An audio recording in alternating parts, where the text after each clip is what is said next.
Shalom, TaNaKh Wisdom. Synagogue. Synagogue. You know who that word applies to. But that is not a translation. It is a transliteration in the English. Transliteration is transferring the sound or the phonetic equivalent in the language that you speak.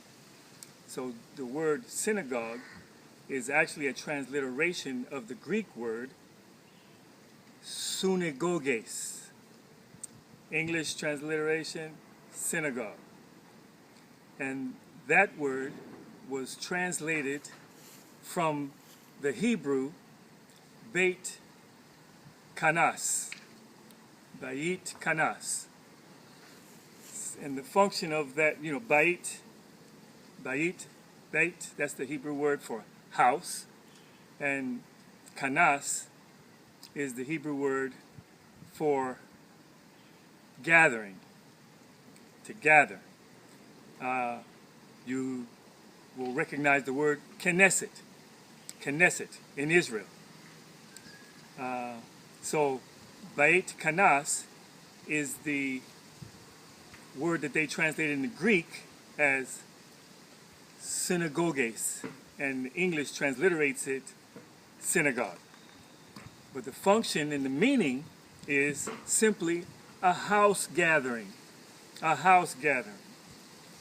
Now, we know that in the book of Acts, after the Ruach Kadosh, the Spirit of Elohim, came upon the disciples of Yeshua, that thousands upon thousands received Yeshua and got saved, or received the essence of existence and the power of the Spirit. And they met from house to house. That continued until the 3rd century AD, until Constantine began creating buildings for them to gather in. And then after some time, they began to persecute those who wanted to continue in their homes, fellowshipping and gathering and building up one another in the ways of Yeshua, from not gathering into buildings. So, historical facts. In Colossians chapter 1, verse 6 and verse 23, Paul states that the functional news of the kingdom of Yahweh, of the kingdom of powers, has been preached to every creature and in all of creation. That was only 32 years from the resurrection. So in one generation, the disciples and their converts fulfilled the Great Commission.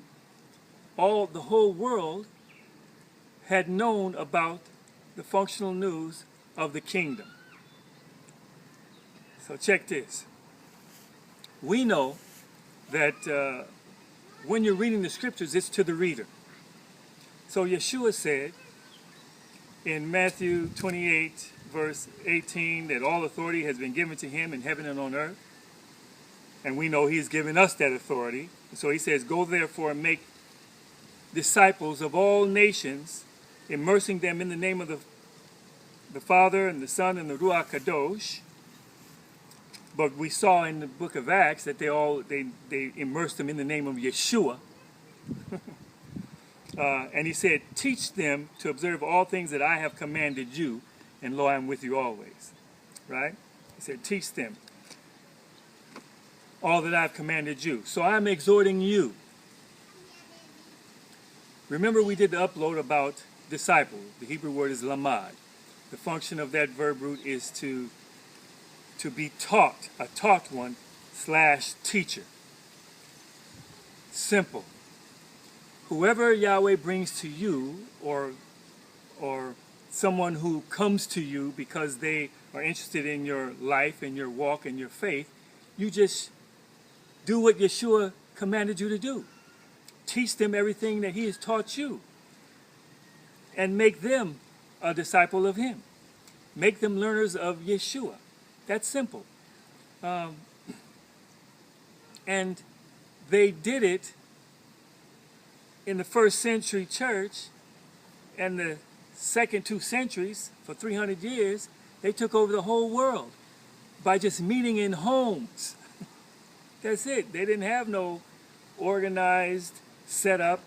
Everybody met in their homes and had fellowships, and the word for, there's one office with many names. Like you had elders. An elder was more experienced in the faith, who taught those who wanted to know what Yeshua had taught them.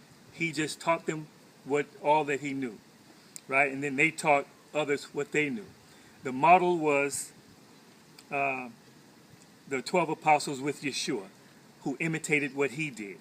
In Mark, it says, "Go therefore and herald the functional news to all of creation, immersing them, cast out demons, heal the sick, raise the dead." You follow? In his name. His identity harmonized with you declaring the name. Remember, the name is Shem, has to do with identity. Identity means same or oneness, right? So their lives were reflecting the same life that Yeshua modeled for us. What am I saying? I'm admonishing you. If someone comes to you, don't take them to your pastor, your leader. You share with them what Yeshua has instructed you in. That's what the scripture says. The scripture is to you. Do what it says. Be obedient to the spirit of Yeshua, wanting to enable you to do what he did to those who are sent to you or who send for you. 300 years, they took over the world. The first generation, the whole world knew about the kingdom of powers, the kingdom of Yahweh in Yeshua HaMashiach. After Constantine took over and the Catholic Church was formed in Rome and Italy, here we are, 1700 some odd years later, worse off than before there was ever the body of the Messiah. Check it, 300 years without no technology, without no industry. Come on, you know what I'm saying. Here we now have modern science and technology, and we whacked out, divided. Everybody's doing what's right in their own eyes. And we're lost and confused. So, synagogue.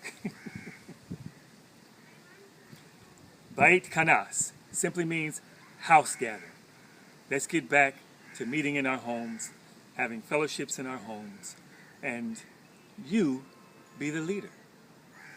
Shalom, TaNaKh Wisdom.